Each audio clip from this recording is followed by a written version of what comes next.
Shalom, selamat pagi Bapak Ibu Saudara-saudara yang terkasih. Puji Tuhan, pagi hari ini kita bisa bersama-sama kembali berada di rumah Tuhan untuk beribadah. Mari saya ajak kita semua untuk berdiri bersama-sama. Kita akan membuka ibadah ini di dalam doa.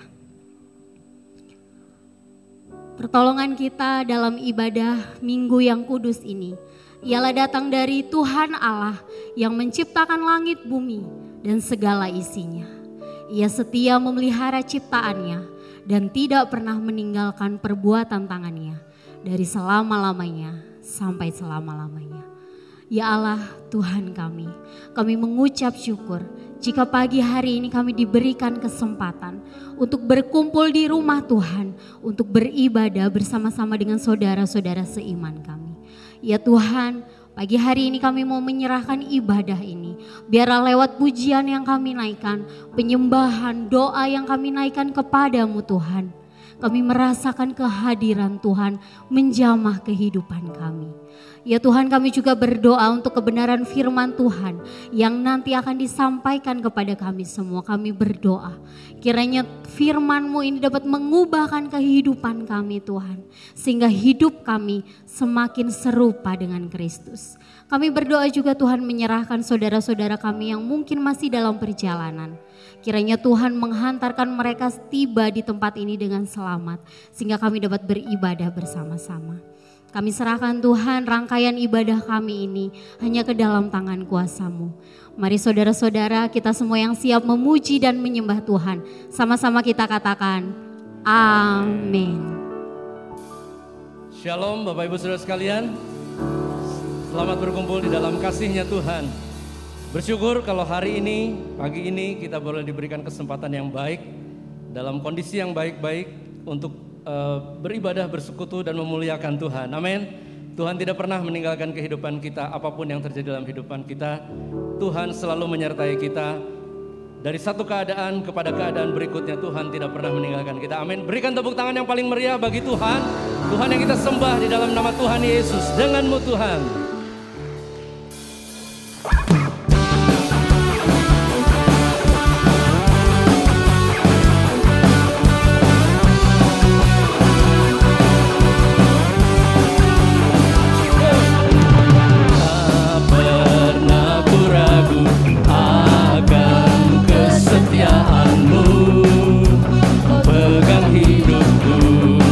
Sepenuh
pelindung kita, Raja di atas segala raja.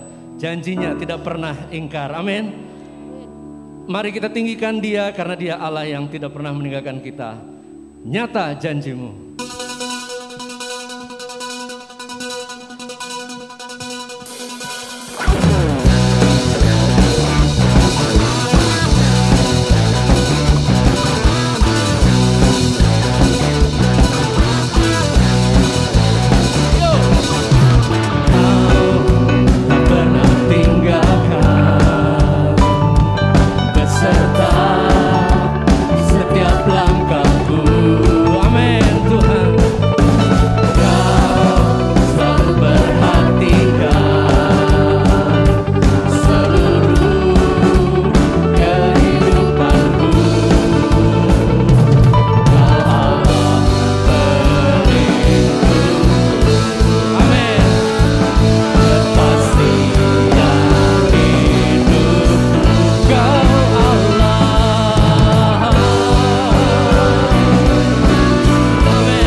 mungkin mengalami pergumulan, setiap kita mungkin mengalami sesuatu yang berat dalam hidup kita. Tapi mari pagi ini kita datang kepada Tuhan yang kita tahu bahwa firman-Nya tidak pernah mengingkari, firman-Nya tidak pernah lalu dari kehidupan kita. Keberadaannya, Roh Kudus selalu memimpin kehidupan kita.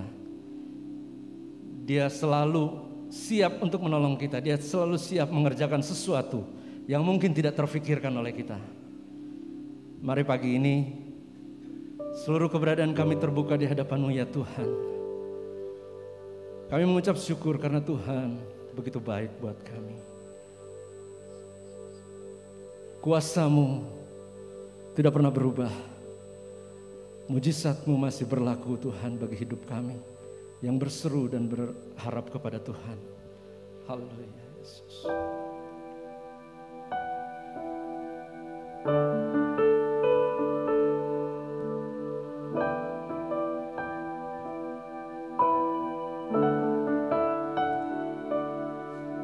Di dalam kelemahanku sempurna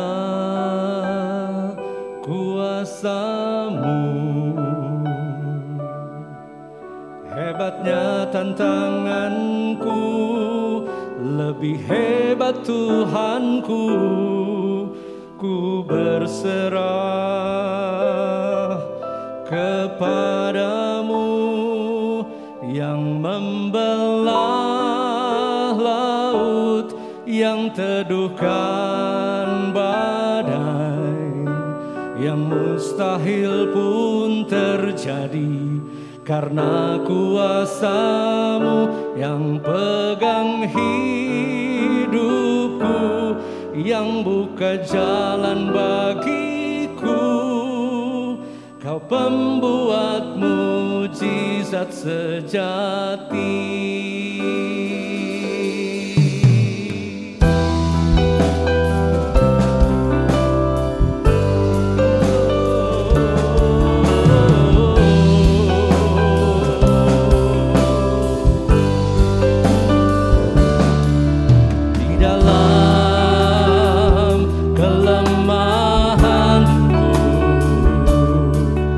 Sempurna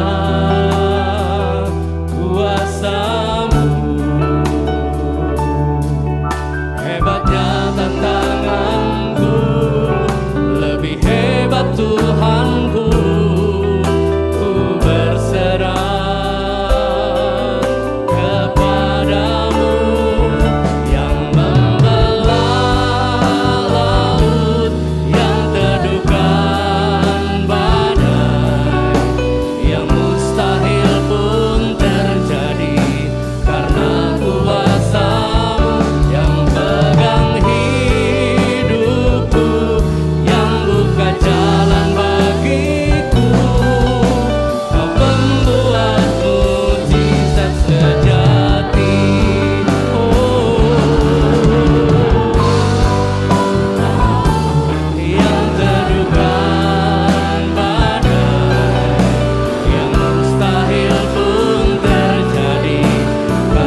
Terima kasih Tuhan, Kau Allah yang baik. Tiada yang seperti Engkau Tuhan. Begitu memperhatikan hidup kami, begitu menyertai kehidupan kami. Terima kasih Bapa, terima kasih Roh Kudus. Apapun yang kami hadapi, kami akan kuat bersama-sama dengan Engkau Tuhan. Bukan karena kemampuan kami, tetapi karena Roh Kudus yang memampukan kami. Karena Roh Kudus yang menyertai kehidupan kami. Terima kasih Tuhan, terima kasih. Segala puji, hormat, syukur kami naikkan kepadamu ya Tuhan. Engkau yang tidak pernah berubah, dahulu, sekarang, dan sampai selama-lamanya. Di dalam nama Tuhan Yesus, haleluya. Amin. Silakan duduk. Kami berikan kesempatan pada Bapak Ibu Saudara sekalian untuk meregistrasikan kehadiran saudara dengan kursi yang ditempati, supaya itu menjadi data kita semua. Terima kasih, Tuhan Yesus memberkati.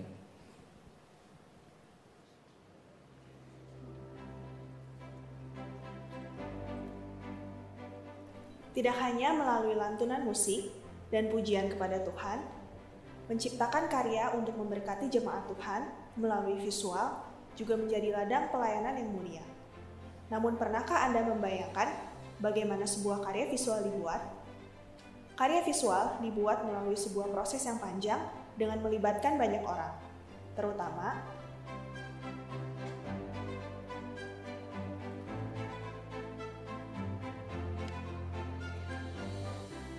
fotografer,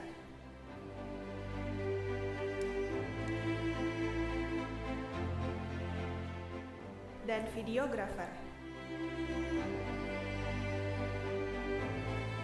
Gereja Rehoboth membutuhkan talenta-talenta untuk bersama-sama membantu setiap proses produksi, untuk menciptakan karya-karya visual kreatif yang berdampak bagi jemaat Gereja Rehoboth. Untuk itu, mari bergabunglah bersama kami. Jangan biarkan talentamu terpendam.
Ya, Shalom Bapak Ibu Saudara yang terkasih.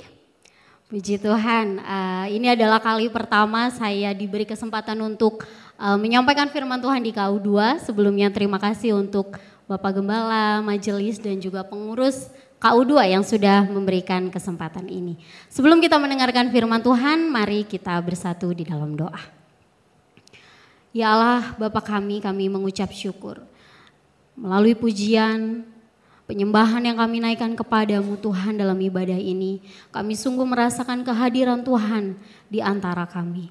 Tuhan, sekarang tiba saatnya kami mau mendengarkan kebenaran firman-Mu.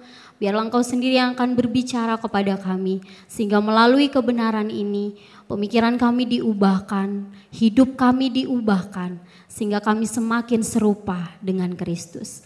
Kami berdoa Tuhan menyerahkan hamba-Mu yang menyampaikan kebenaran firman-Mu. Kiranya Tuhan memakai hamba-Mu yang terbatas ini untuk menyampaikan firman yang Tuhan ingin beritakan kepada kami pagi hari ini. Ya Tuhan, kami serahkan pemberitaan firman ini hanya ke dalam tangan-Mu kami berdoa. Haleluya. Amin.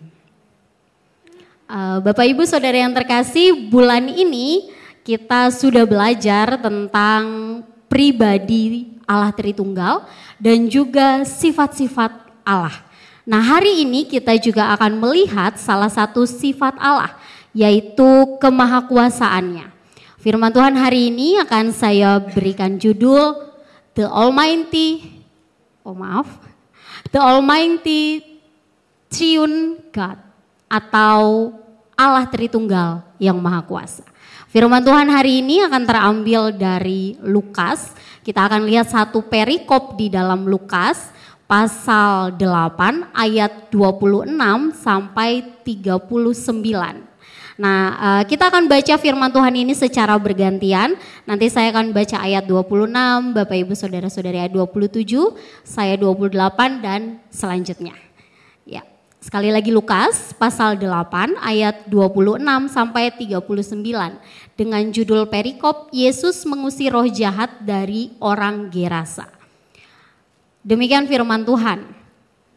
Lalu mendaratlah Yesus dan murid-muridnya di tanah orang Gerasa yang terletak di seberang Galilea. Ayat 27.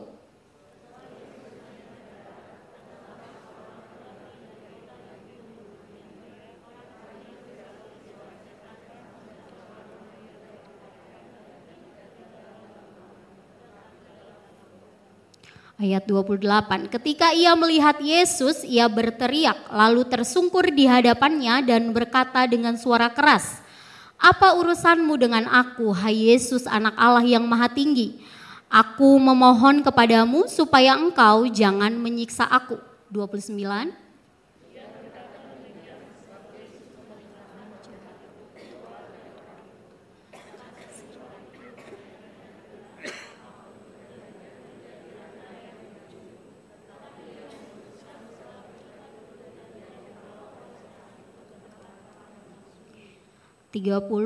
Dan Yesus bertanya kepadanya, "Siapakah namamu?" Jawabnya, "Legion," karena ia kerasukan banyak setan. 31.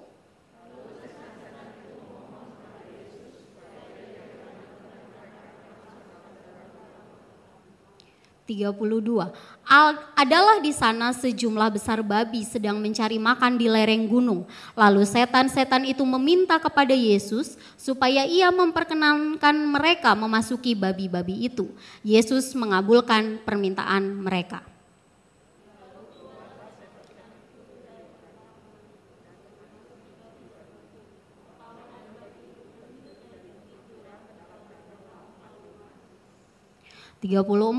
Setelah penjaga-penjaga babi itu melihat apa yang terjadi, mereka lalu menceritakan hal itu di kota dan di kampung-kampung sekitarnya. 35.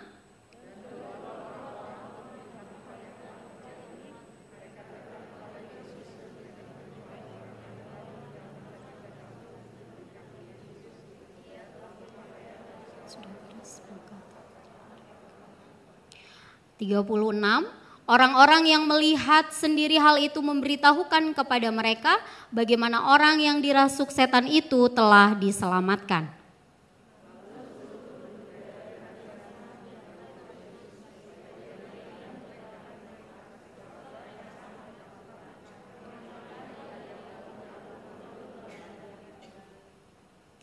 Dan orang yang telah ditinggalkan setan-setan itu meminta supaya ia diperkenankan menyertainya. Tetapi Yesus menyuruh dia pergi, katanya,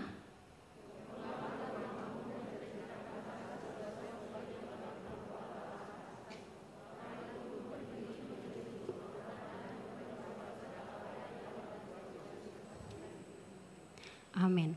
Saudara, Bapak Ibu Saudara yang terkasih, kalau kita bicara tentang setan atau roh jahat atau iblis, mungkin kebanyakan dari kita atau orang-orang modern akan berkata, ya saya nggak percaya ada iblis. Hari gini percaya iblis gitu ya. Kenapa? Karena iblis seringkali dianggap sebagai tokoh fiksi atau imajiner yang diciptakan manusia. Ya sama seperti tokoh-tokoh lain ya, misalnya Harry Potter yang diciptakan sebagai tokoh dan ditulis, kemudian juga mungkin tokoh-tokoh lain yang difilmkan sama seperti itu.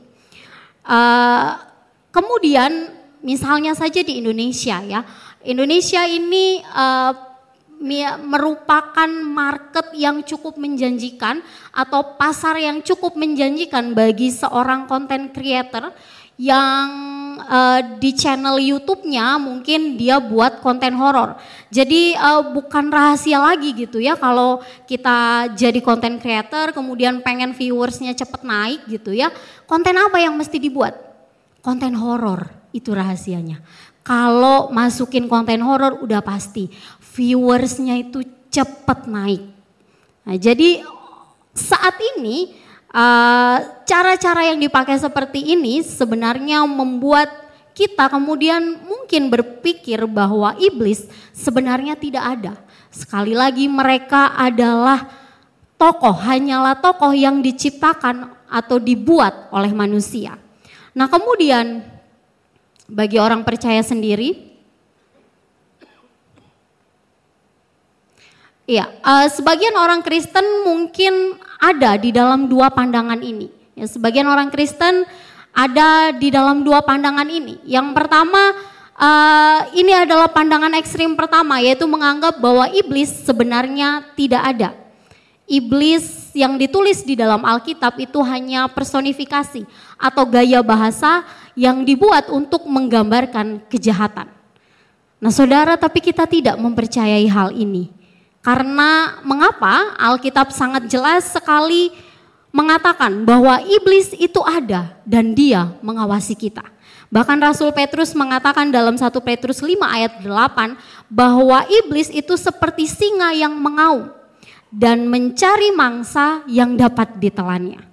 Dan kemudian kalau memang iblis tidak ada, lalu semua yang Alkitab katakan tentang iblis, juga ayat yang sudah kita baca tadi itu merupakan sebuah fiksi saja.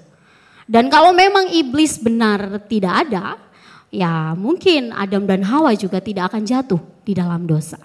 Nah kemudian sebagian orang Kristen ada di sisi ekstrim yang satu lagi. Ada yang berpikir bahwa semua yang terjadi itu karena iblis. Misalnya saja ada orang percaya yang malas mengerjakan sesuatu, malas bangun pagi misalnya ya. Kemudian dia menyalahkan iblis oleh karena hal itu. Lalu dia kemudian berdoa menengking roh kemalasan. Nah, kalau semua kehidupan orang Kristen dikaitkan dengan iblis, maka keyakinan ini juga sebenarnya bertentangan dengan Alkitab. Mengapa?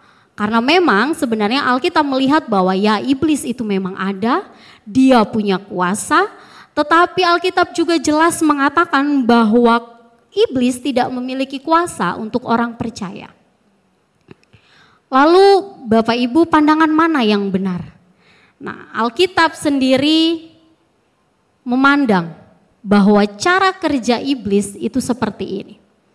Bagi orang yang belum percaya, iblis bisa menyerang pikiran mereka dan juga bisa mengendalikan diri mereka atau merasuki mereka seperti cerita orang dari Gerasa yang baru saja kita baca. Tetapi bagi orang percaya yang sudah tinggal di dalam Kristus, yang sudah lahir baru, iblis tidak berkuasa atas diri kita dan iblis tidak dapat menyakiti kita. Karena pada saat Yesus mati di kayu salib dan menebus kita, dan kita percaya kita lahir baru, kita bukan hanya dibebaskan dari dosa, tapi kita juga dibebaskan dari kuasa iblis. Dalam hidup orang percaya, iblis hanya dapat mempengaruhi pikiran kita. Misalnya kita dipengaruhi cara berpikirnya, nilai-nilai kita kemudian dipengaruhi sehingga nilai kita terpengaruh dengan nilai-nilai dunia, cara pandangnya misalnya. Nah kemudian mungkin sekarang ada di antara kita yang kemudian mulai berpikir, tapi saya pernah loh ketemu orang Kristen, dia kok kerasukan setan ya? Mungkin ada di antara kita yang kemudian bertanya seperti itu. Nah Bapak Ibu Saudara yang terkasih, kita meyakini bahwa orang yang sudah percaya, yang tinggal di dalam Kristus dan lahir baru, tidak bisa dirasuki oleh setan atau tidak bisa dirasuki oleh iblis. Kemungkinan yang dia alami mungkin adalah gangguan jiwa atau masalah mental.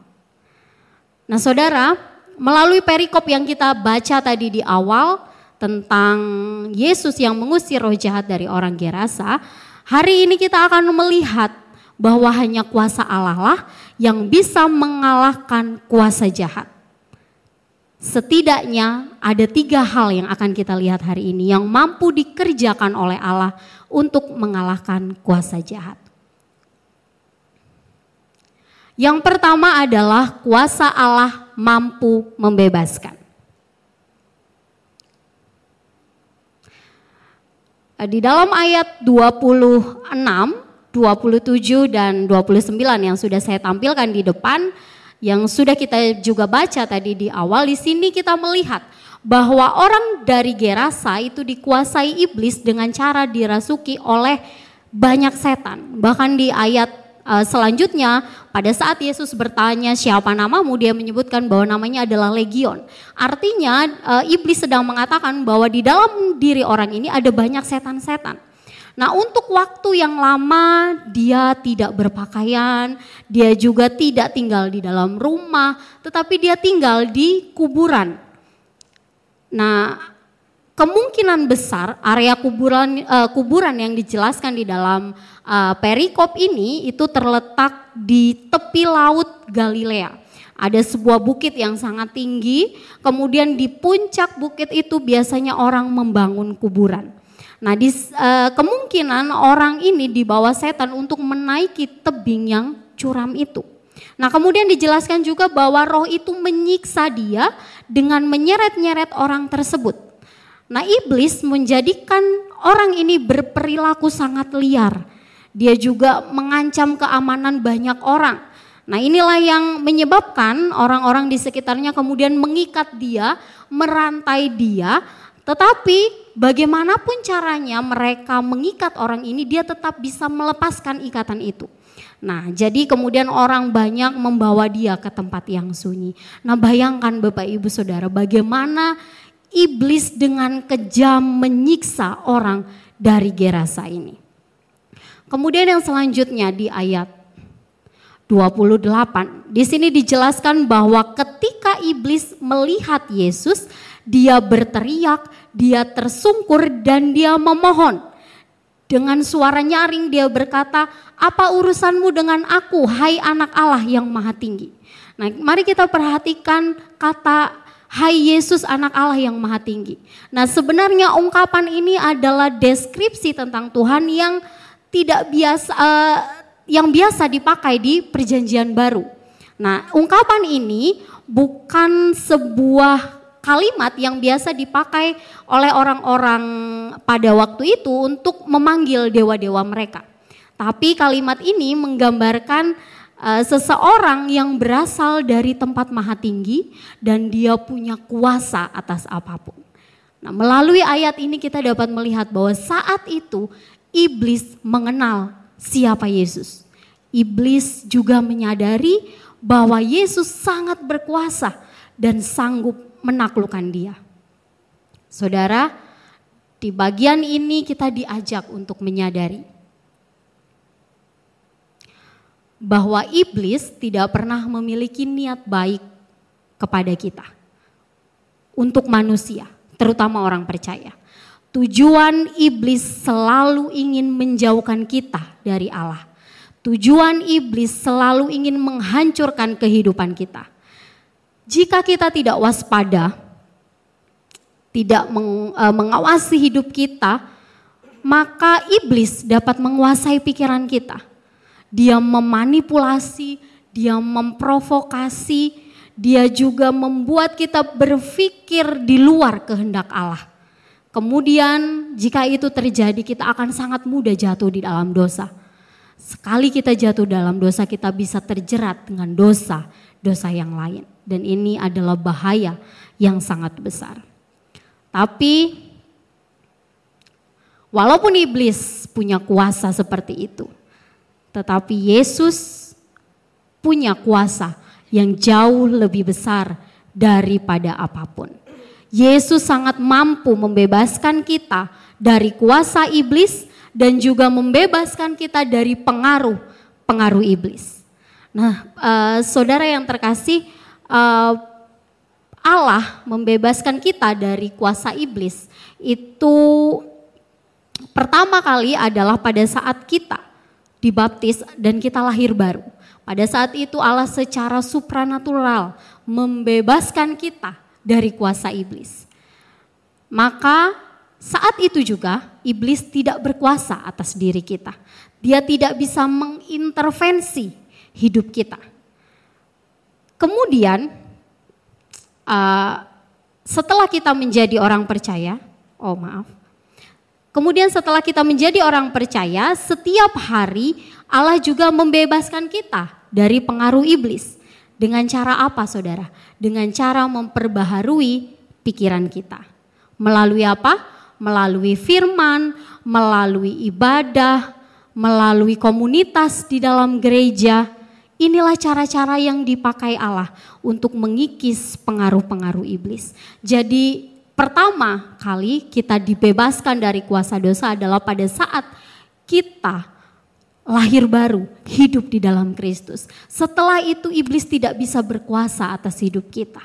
Tapi pengaruh-pengaruh iblis masih bisa mempengaruhi hidup kita dalam perjalanan kita mengiring Tuhan. Oleh sebab itu, Rasul Paulus mengatakan bahwa orang percaya harus terus berubah dalam pembaharuan budi.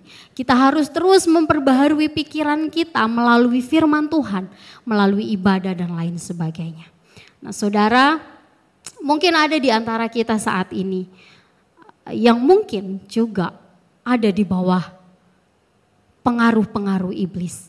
Atau mungkin ada di antara keluarga kita yang terikat dengan kecanduan dengan hal-hal tertentu.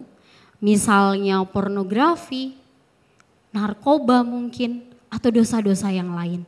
Firman Tuhan hari ini mau mengingatkan kepada kita bahwa mari kita tetap berdoa, berharap, beriman, percaya bahwa Allah berkuasa untuk membebaskan kita.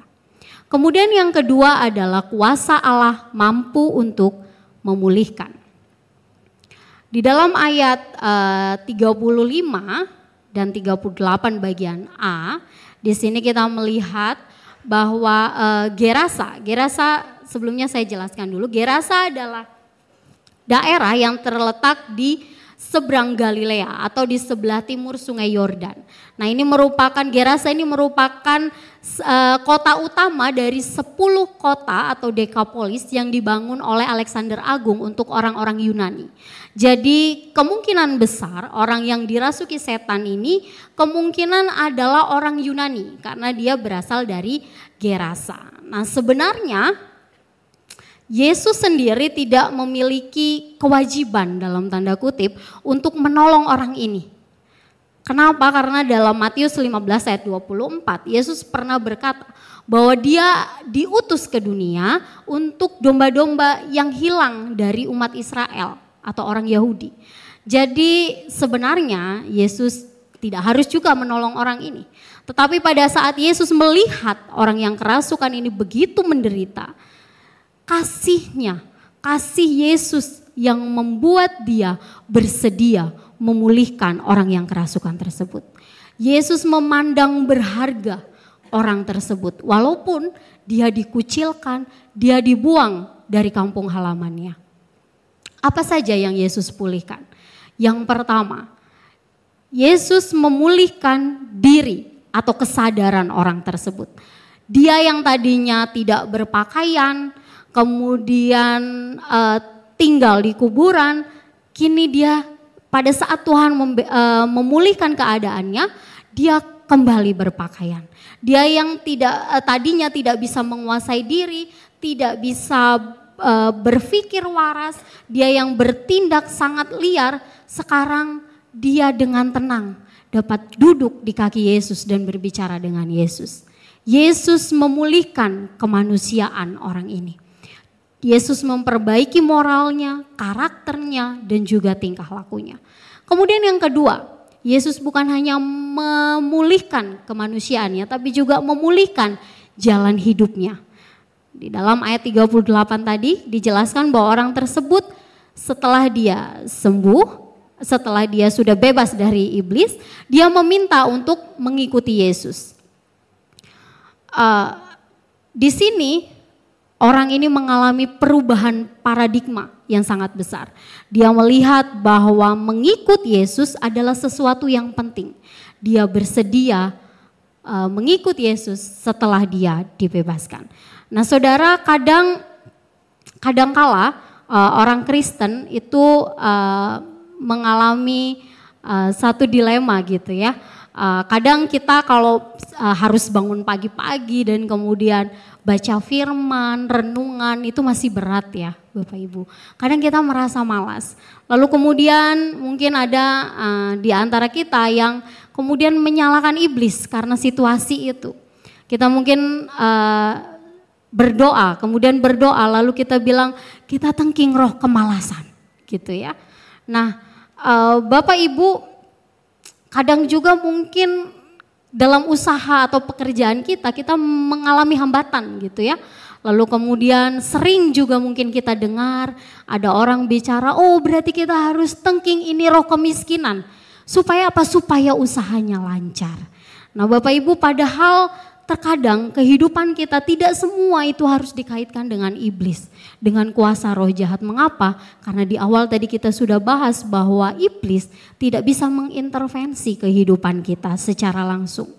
Lalu apa yang diperlukan? Jadi yang diperlukan adalah sebenarnya kita perlu memperbaharui pikiran kita, merubah cara pandang kita, meminta Allah mengubah cara pandang kita. Pada saat kita malas, mungkin kita sedang berpikir, kita sedang dipengaruhi iblis dengan berpikir bahwa gak penting lah baca firman, kan tadi malam tuh tidurnya udah larut ya, jadi di udara pagi yang dingin ini selimut lebih menggoda gitu ya, kasur yang empuk lebih nyaman daripada kita harus duduk, buka mata, baca Alkitab, berdoa, aduh kayaknya kok males banget gitu ya. Nah yang harus dirubah adalah cara pikir kita. Seharusnya kita berpikir, meminta Allah memperbaharui cara pandang kita bahwa hubungan pribadi dengan Allah itu jauh lebih penting daripada apapun. Dan kita harus mengawali setiap hari kita dengan doa kepada Allah, pembacaan firman, supaya apa? Supaya sepanjang hari kita dituntun oleh kebenaran Allah. Nah saudara, di dalam bagian ini kita diajak untuk menyadari bahwa mungkin kalau dulu cara pandang kita tentang kehidupan itu pesimis, kita mungkin seperti orang Gerasa yang hidupnya cuma berputar-putar di dalam kuburan saja. Nah, kita mungkin juga kadang terjebak di dalam kehidupan yang seperti itu, rutinitas kehidupan kita. Kita bangun pagi, kemudian kita bekerja, kemudian sore kita baru pulang. Kita pulang setelah itu kita mengerjakan lagi pekerjaan rumah, tidur, dan besok terulang lagi seperti demikian. Tetapi ingat, pada saat Allah datang dalam kehidupan kita, Dia memulihkan hidup kita. Maka Dia memberikan tujuan hidup. Dia memberikan harapan tentang masa depan. Dia memberikan harapan tentang kehidupan bersama Allah nantinya. Dan inilah yang memulihkan kehidupan kita. Mungkin dulu kita orang yang tidak bisa bergaul dengan orang, atau kita antisosial, kita malas menghadapi perbedaan. Tapi sekarang saat Allah memulihkan kehidupan kita, kita bisa menerima saudara seiman kita walaupun banyak perbedaan. Mungkin dulu kita merasa tidak punya apa-apa, tapi saat Allah memulihkan hidup kita, kita jadi orang, kita dikaruniakan oleh Roh Kudus karunia-karunia untuk bisa melayani di dalam tubuh Kristus. Nah saudara, ini adalah cara-cara Allah memulihkan kehidupan kita sebagai orang percaya. Saudara, apabila kita menyerahkan hidup kita kepada Allah dan mengizinkan Roh Kudus bekerja memulihkan kehidupan kita, maka hidup kita yang mungkin tadinya sudah porak-poranda, berantakan karena pengaruh iblis, maka sekarang dapat dipulihkan sepenuhnya oleh Allah. Kemudian yang ketiga adalah kuasa Allah mampu untuk memakai kehidupan orang percaya. Nah, saudara, di bagian akhir dari kisah ini kita melihat bahwa Yesus tidak mengizinkan orang itu ikut bersama dia. Tetapi Tuhan Yesus menyuruh orang tersebut untuk pulang, kemudian menceritakan apa yang Allah sudah kerjakan dalam hidupnya. Artinya apa? Artinya Yesus mau memakai orang tersebut. Yesus memberinya tanggung jawab yang lebih besar daripada sekedar mengikut Yesus menuju ke daerah-daerah yang lain, yaitu menjadi saksi dan juga menjadi berkat bagi orang-orang di daerah asalnya, yaitu di Gerasa. Dan kita lihat apa respon dari orang ini. Orang tersebut taat pada perintah Yesus. Nah, saudara, Yesus ingin memakai kehidupan kita menjadi berkat dan juga menjadi saksi dimanapun kita berada. Mungkin ada di keluarga kita yang belum mengenal Tuhan, di sanalah Tuhan ingin kita menjadi saksi di sana. Atau di tempat kerja mungkin yang sekitar kita banyak sekali orang tidak percaya. Atau di lingkungan rumah kita, dimanapun kita berada, Allah ingin memakai kehidupan kita. Dan yang paling penting apa? Kita harus meresponi panggilan ini dengan taat kepada Allah. Bapak Ibu Saudara yang terkasih, Tuhan hanya dapat memakai hidup kita apabila kita taat pada perintahnya. Saudara, melalui firman Tuhan hari ini, kita dapat menarik sebuah pertanyaan mungkin. Apa sih sebenarnya yang menyebabkan hidup orang percaya itu kok bisa dikendalikan iblis? Kebanyakan penyebabnya adalah karena kita terbiasa untuk mentoleransi godaan-godaan yang datang dalam kehidupan kita.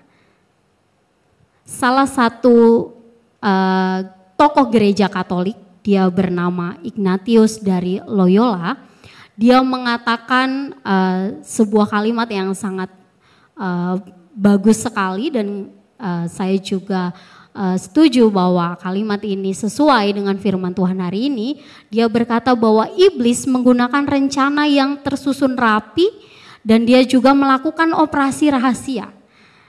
Dia menyerang kita ketika kita berada di keadaan yang paling rentan. Saudara, kalau kita terbiasa mengizinkan godaan-godaan dari iblis itu masuk dalam hidup kita, maka lama-kelamaan akan terbuka jalan yang lebar bagi iblis untuk menguasai hidup kita. Ada sebuah cerita dari seorang pendeta. Dia bernama Yeri Patinasarani. Ya, pendeta Yeri ini adalah anak dari seorang atlet sepak bola, tapi mungkin zaman dulu ya, namanya adalah Roni Patinasarani. Nah, pendeta Yeri ini dia sekarang cukup sering muncul di YouTube, misalnya di acara-acara begitu, di acara-acara di YouTube. Dan ada salah satu podcast yang saya lihat, di sana dia bersaksi tentang bagaimana dia dipulihkan oleh Allah. Dulu waktu dia SMP, pada masa mudanya pas dia SMP, itu pertama kali dia mengenal yang namanya narkoba. Dari situ kemudian dia mulai mengkonsumsi narkoba terus menerus sampai akhirnya masa sekolahnya itu hancur. Waktu SMP dia dipindahkan sebanyak 2 kali, pindah sekolah 2 kali. Waktu SMA dia pindah sekolah 8 kali. Dia waktu itu tinggal di Jakarta, sampai akhirnya semua sekolah-sekolah di Jakarta itu tidak ada yang terima dia. Akhirnya dia bisa selesaikan SMA-nya di kota lain, yaitu dia selesai SMA itu di daerah Tegal. Nah pada saat itu dia masih terus mengkonsumsi narkoba, dia masih bergelut di dalam dosa-dosa ini. Kemudian dia sampai kehabisan segala sesuatu ya. Dia mulai kehabisan akal, dari mana dia bisa dapat uang untuk dia beli narkoba. Akhirnya dia mencuri uang keluarganya, uang orang lain. Kemudian dia juga mulai menjual barang-barang sampai dia tidak punya apa-apa lagi. Dan puncaknya di tahun 2005. Pada saat itu dia istilahnya luntang-lantung gitu ya. Dia pergi dari rumah karena memang ya dia sudah tidak bisa dapat uang di rumahnya. Akhirnya dia bertemu dengan seorang pendeta. Di sana pendeta ini menyediakan dia tempat tinggal, kemudian menyediakan kamar khusus untuk dia di sana. Nah di sana Yeri ini dia akhirnya bertemu Tuhan secara pribadi. Di sana dia mengambil komitmen untuk bertobat. Dan pada saat itu dia dibebaskan dari jerat kecanduan narkoba. Kemudian dia juga dipulihkan di sana. Dia mengalami perjumpaan dengan Tuhan, cara pikirnya diubahkan, cara pandangnya juga diubahkan.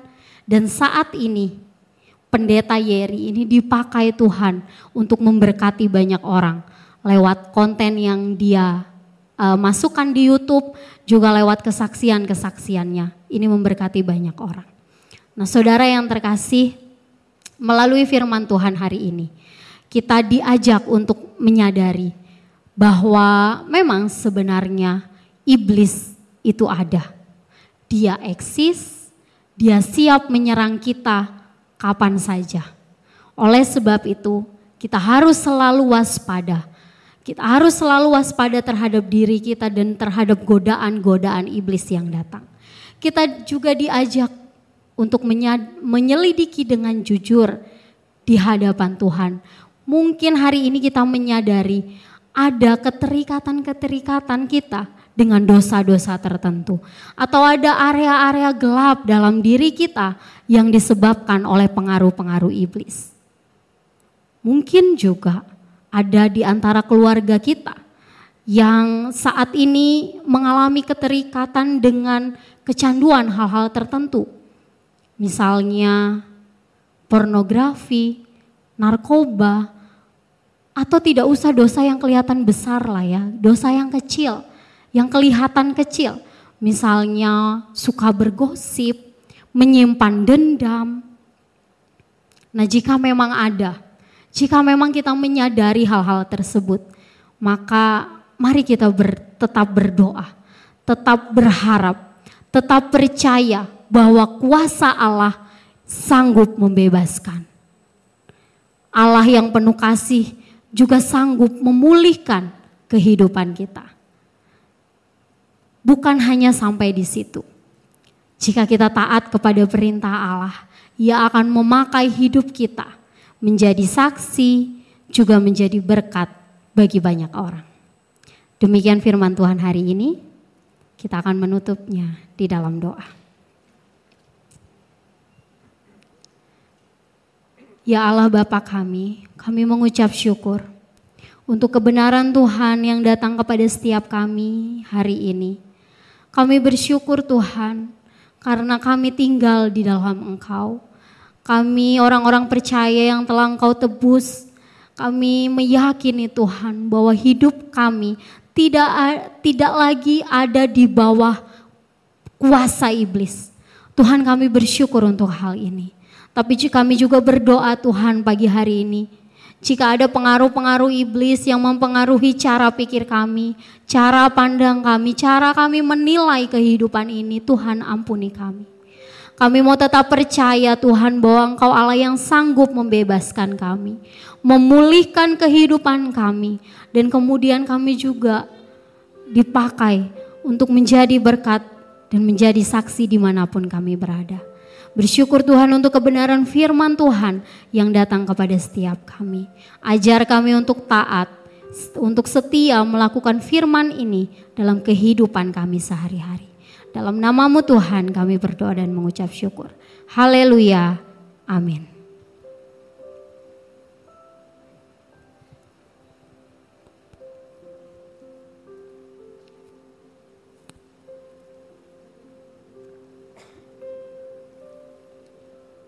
Puji Tuhan, saudara, kita akan lanjutkan dengan perjamuan kudus.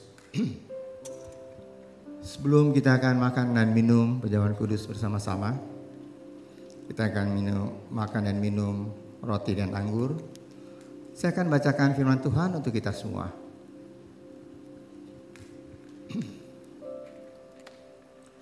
Demikianlah firman Tuhan. Sebab apa yang telah kuteruskan kepadamu, telah kuterima dari Tuhan, yaitu bahwa Tuhan Yesus pada malam waktu ia diserahkan mengambil roti.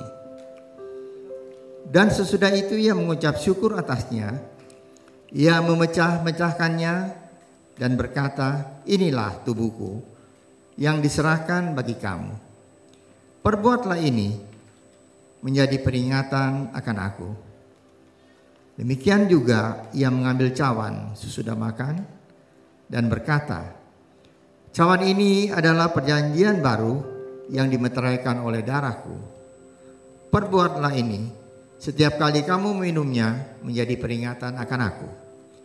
Sebab setiap kali kamu makan roti ini dan minum cawan ini, kamu memberitakan kematian Tuhan sampai ia datang. Jadi barang siapa dengan cara yang tidak layak makan roti atau minum cawan Tuhan, ia berdosa terhadap tubuh dan darah Tuhan. Karena itu hendaklah tiap-tiap orang menguji dirinya sendiri, dan baru sudah itu ia makan roti dan minum dari cawan itu. Karena barang siapa makan dan minum tanpa mengakui tubuh Tuhan, ia mendatangkan hukuman atas dirinya. Sebab itu banyak di antara kamu yang lemah dan sakit, dan tidak sedikit yang meninggal. Kalau kita menguji diri kita sendiri, hukuman tidak menimpa kita. Tetapi kalau kita menerima hukuman dari Tuhan, kita dididik supaya kita tidak akan dihukum bersama-sama dengan dunia. Saudara-saudara, firman Tuhan sudah dibacakan, sudah disampaikan kepada saudara. Kita juga sudah berdoa mempersiapkan diri kita untuk menerima berkat Tuhan melalui perjamuan kudus ini. Dan saya yakin, kita semua yakin bahwa pada saat kita menerima roti dan anggur, kita boleh menerima satu berkat besar dari Tuhan, kasih karunia Allah. Sehingga kita semua boleh diselamatkan di dalam Tuhan. Oleh sebab itu saudara, mari kita persiapkan roti dan anggur ini. Dan saya undang untuk kita berdiri bersama. Kita akan nyanyi satu kor, yaitu salibnya, salibnya. Dan kita akan makan dan minum bersama-sama. Tuhan Yesus, kau dengan cintanya mati karena dosaku,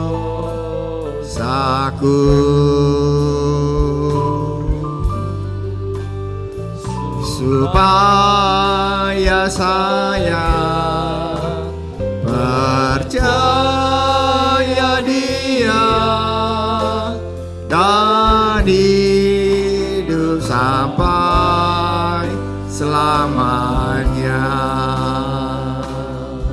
Mari kita masuk dalam doa. Bapa kami dalam surga, terima kasih Tuhan untuk berkat Tuhan bagi kami semua. Kami ucap syukur kalau pada hari ini kami boleh bersatu dengan Tuhan di dalam perjamuan kudus ini. Kami sudah berdoa, kami sudah mempersiapkan diri kami untuk menerima berkat Tuhan melalui persekutuan dengan tubuh dan darah Tuhan. Demi kami Tuhan mengerti bahwa ini adalah bentuk kasih karunia Tuhan yang begitu besar dalam kehidupan kami semua. Siapa kami Tuhan? Kami adalah orang berdosa yang patut dihukum. Tapi kami ucap syukur karena kematian Tuhan di atas kayu salib. Kami boleh diselamatkan di dalam Tuhan. Terima kasih Bapa. Kami orang berdosa, tapi kami percaya dosa kami sudah disucikan oleh Tuhan. Makasih Bapa untuk berkat Tuhan. Kami percaya sudah mendengar doa kami ini. Dalam nama Tuhan Yesus Kristus kami sudah berdoa dan mengucap syukur. Amin. Mari saudara, kita menyanyi satu kor dan kita akan masuk dalam perjamuan kudus. Kita makan dan minum bersama-sama. Salibnya,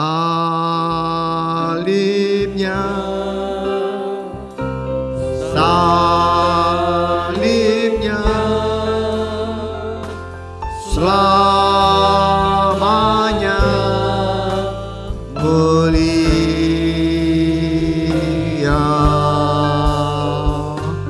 dosaku disucikan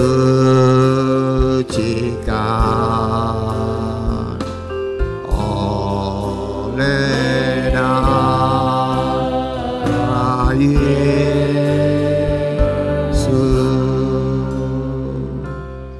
Saudara, mari kita angkat roti, ada tangan kanan saudara, lebih tinggi dari hidup saudara. Roti ini adalah lambang dari tubuh Tuhan Yesus yang dipecah-pecahkan untuk kita. Tubuh Tuhan hancur di kayu salib. Ia menderita, dicemeti, dipukul, diludahi. Semua dia terima karena dia amat mengasihi saudara dan saya. Yesus yang tidak mengenal dosa telah dibuatnya menjadi dosa karena kita, supaya di dalam Tuhan Yesus kita dibenarkan oleh Allah, diselamatkan dan memperoleh hidup yang kekal. Dan oleh bilur-bilurnya segala penyakit kita telah disembuhkan.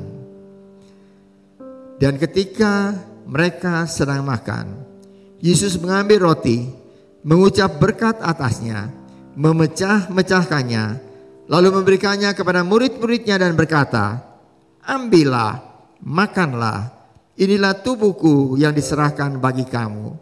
Perbuatlah ini menjadi peringatan akan aku."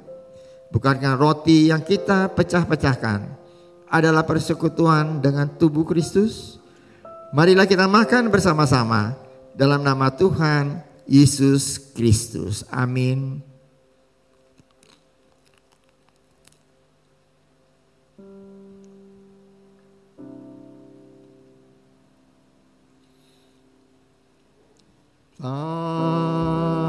Salibnya, salibnya, selamanya mulia, dosaku disucikan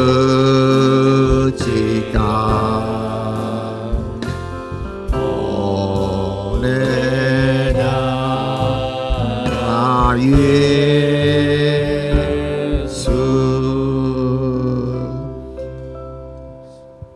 Mari saudara, kita angkat cawan yang berisi anggur di tangan kanan saudara, lebih tinggi dari hidup saudara. Cawan anggur ini adalah lambang dari darah Yesus yang tercurah untuk menyucikan segala dosa kita. Bagaimanapun besar, berat dan hitam dosa kita, darah Yesus mensucikan kita dari segala dosa. Dan jika kita mengaku dosa kita, maka Ia adalah setia dan adil dan akan mengampuni segala dosa kita dan menyucikan kita dari segala kejahatan. Kita dibenarkan, kita dikuduskan di dalam Kristus dan diangkat menjadi anaknya. Sesudah makan ia mengambil cawan, mengucap syukur lalu memberikan kepada mereka dan berkata, "Cawan ini adalah perjanjian baru yang dimeteraikan oleh darahku. Minumlah kamu semua, sebab inilah darahku, darah perjanjian yang ditumpahkan bagi banyak orang untuk pengampunan dosa. Perbuatlah ini setiap kali kamu meminumnya menjadi peringatan akan daku." bukan cawan pengucapan syukur yang atasnya kita ucapkan syukur adalah persekutuan dengan darah Kristus. Marilah kita minum bersama-sama dalam nama Tuhan Yesus Kristus. Amin.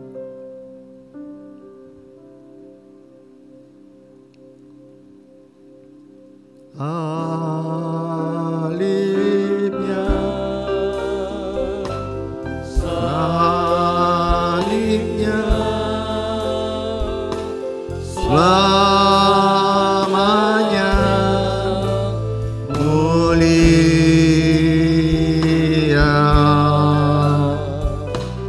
Dosaku disucikan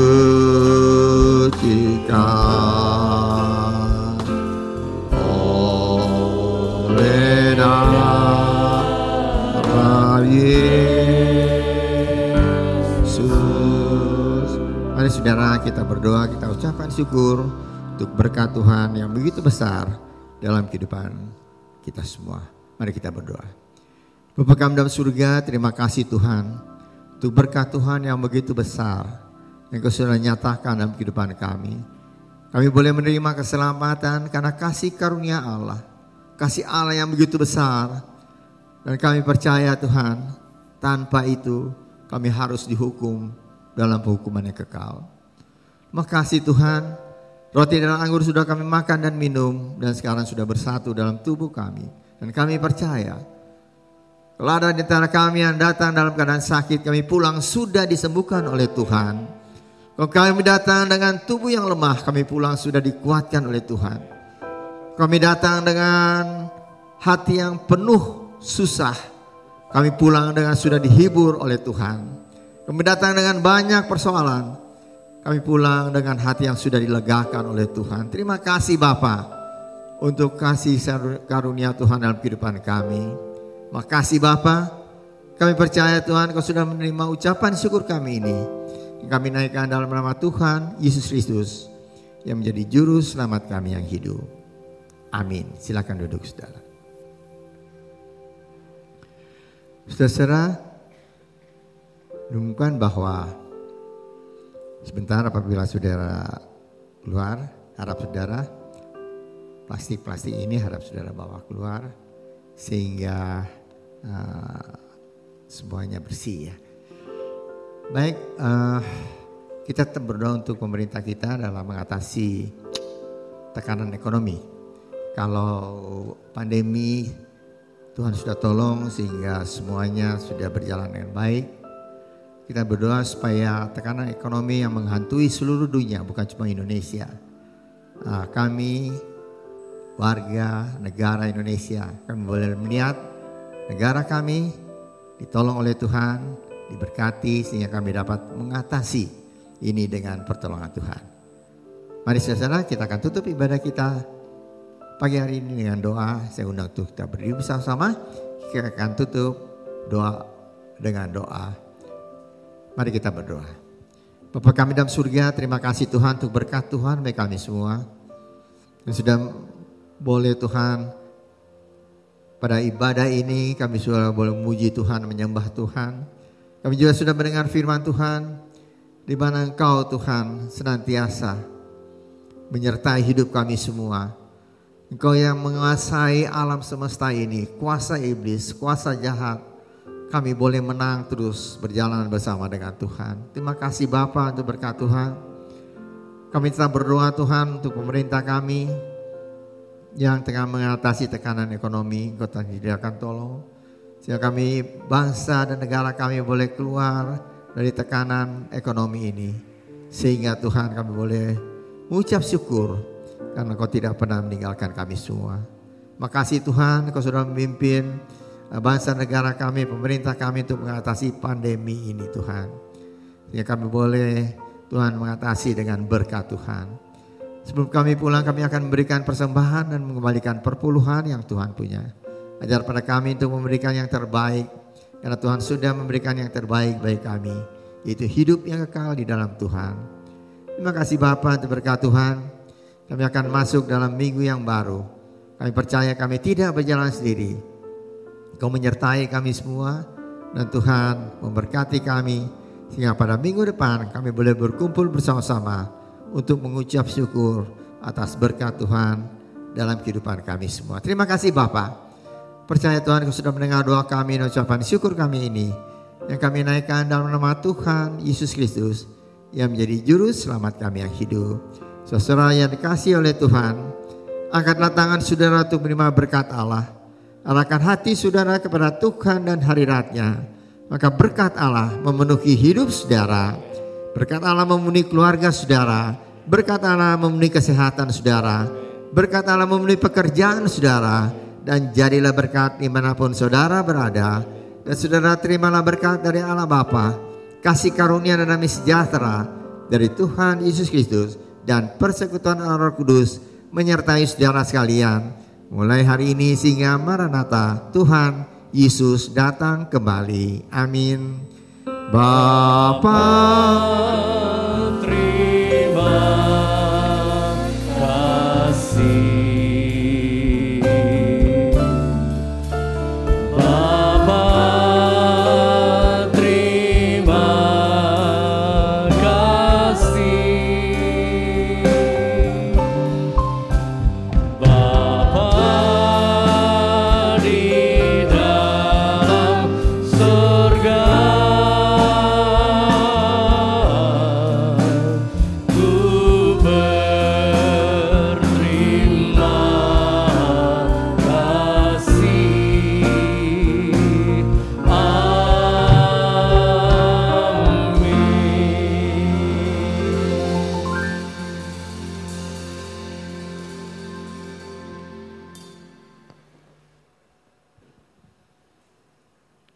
Selamat siang, Tuhan memberkati.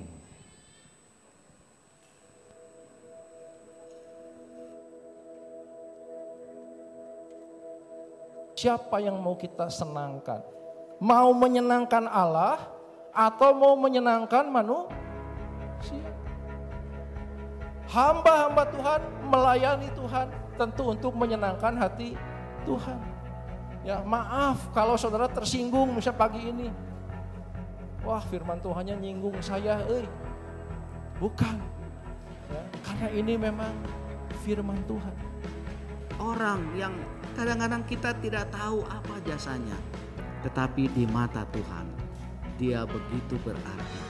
Bukan melihat level, tetapi melihat apa yang dia lakukan bagi sesama dan terutama bagi Tuhan.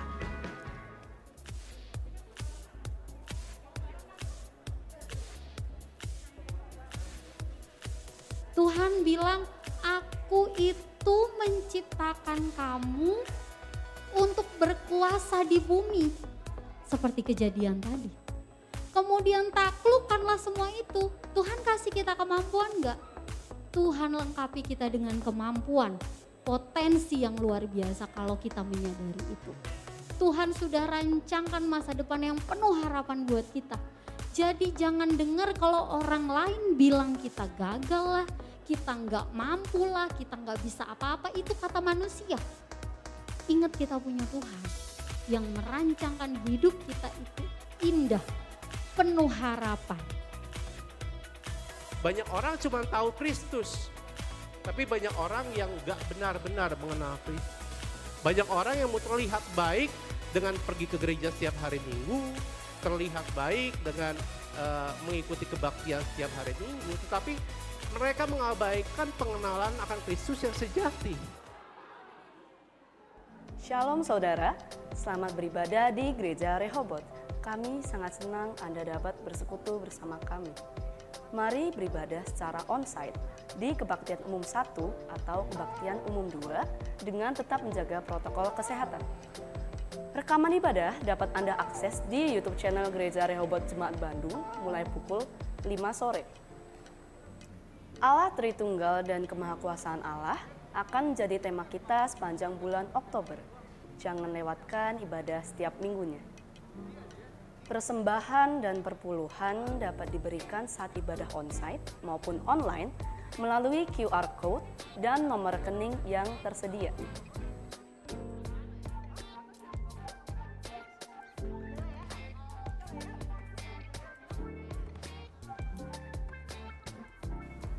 Keluarga Allah, mari senantiasa bersekutu, mempelajari firman Tuhan, dan semakin bertumbuh setiap harinya. Tuhan Yesus memberkati.